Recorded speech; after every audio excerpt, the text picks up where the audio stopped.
Pagi semuanya, jadi hari ini saya akan kesaksian tentang Kisah Para Rasul 19 dan saya akan membacakan isi cerita dari Kisah Para Rasul 19 ini. Jadi Paulus sedang menjelajah daerah-daerah pendalaman dan Paulus tiba di Efesus.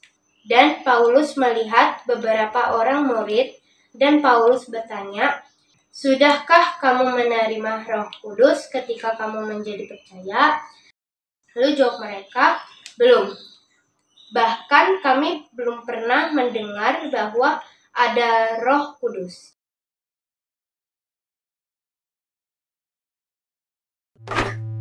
Jika kita pernah mendengar frasa Roh Kudus dan kita ingin tahu artinya, dari mana kita harus memulainya? Ya, kita harus memulainya dari halaman pertama pada Alkitab, di mana dunia yang belum berbentuk digambarkan sebagai tempat yang kacau dan gelap ini. Tapi kemudian, di atas kekacauan ini, Roh Allah hadir, melayang-layang, siap membawa kehidupan, keteraturan, dan keindahan. Oke, tapi apa itu Roh Allah?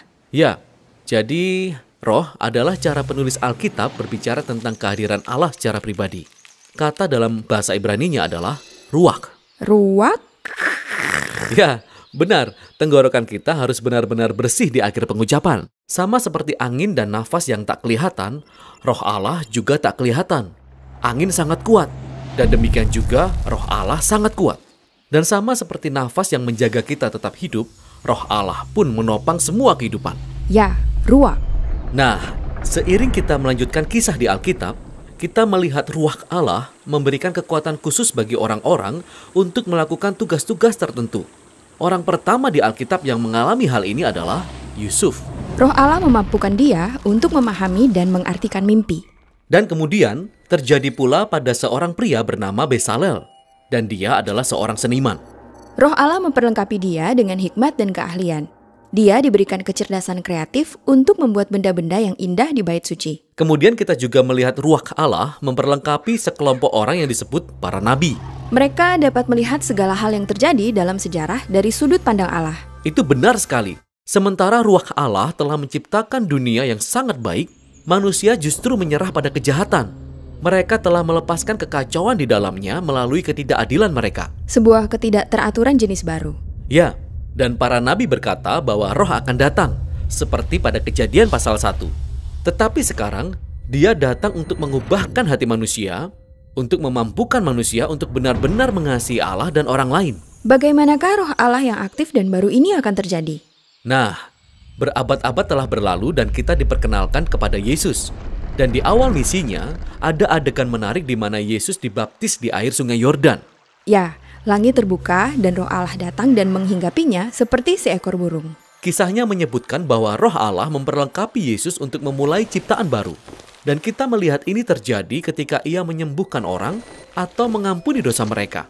Dia menciptakan hidup di mana dulunya ada kematian. Nah, waktu itu, para pemimpin Israel menentang Yesus dan mereka akhirnya membuatnya dihukum mati. Meskipun demikian, roh Allah tetap bekerja.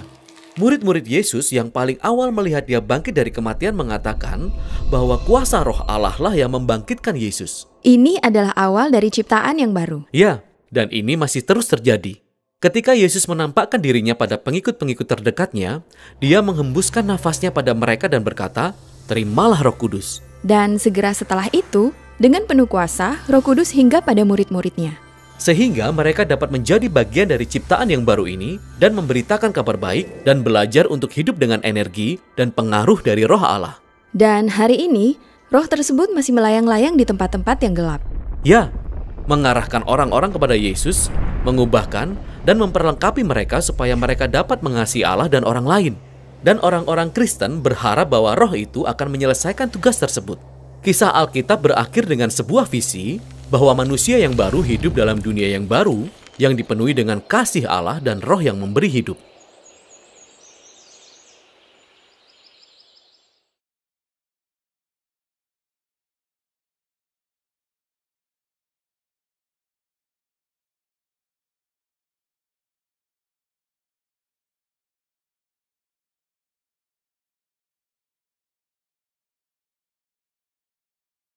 Jadi, waktu itu aku pernah sakit asma. Sebelum aku sakit, aku belum percaya. Kayak doa masih main-main, baca Alkitab gak mau. Terus aku pas sakit itu aku membaca Alkitab dan berdoa. Nah, sejak itulah aku percaya dan mau menerima Roh Kudus. Jadi, intinya itu kita harus percaya dan menerima Roh Kudus.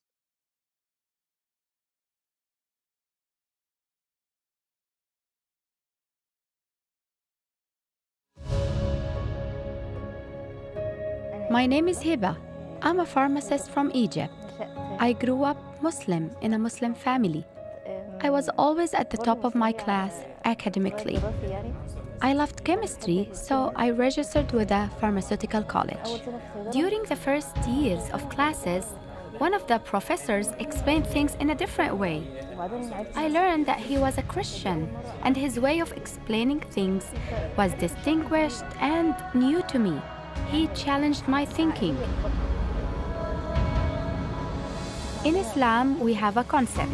Only Muslims will enter the garden, and everybody else will be in hell. Knowing this, I wondered, how did he not understand it, the true path? I went on the internet and typed, what do Christians believe in? We grew up learning that they are infidels. I watched programs where converts were sharing their testimonies. Then I began to read the Bible. I started realizing the more I read the Bible, the more I felt I entered a different world and felt peace. You immediately know it's a word from God.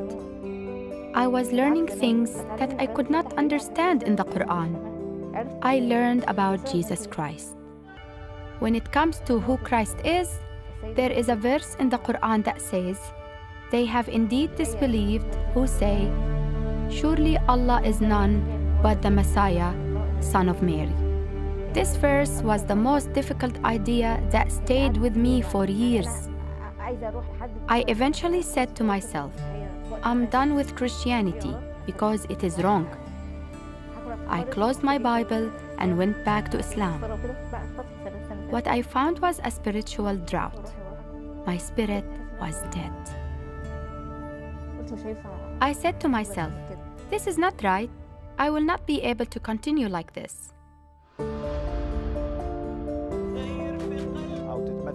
During these 2 years, I learned that the Kingdom Sat did not criticize or attack Islam.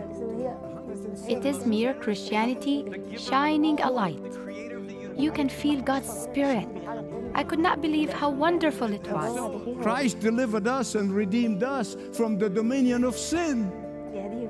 Dr. Michael Youssef's Leading the Way program is so impactful to me. I thank him for founding the Kingdom Sat channel. While learning about Jesus Christ, I thought, I will tell the Kingdom Sat team that I believe Christ was crucified, resurrected from the grave, and is alive today. When I contacted the channel, one of the team members helped me understand and believe that Christ, the Son and Word incarnate, does exist. At this point, I know that the Lord Jesus Christ is my personal Savior. When I came back to the Lord's teaching, I was amazed to feel the presence of the Holy Spirit. There is a secret that I now understand. Christ exists through His Spirit. He is the Word. The Father, the Son, and the Holy Spirit are one God, the Word incarnated in the fullness of time.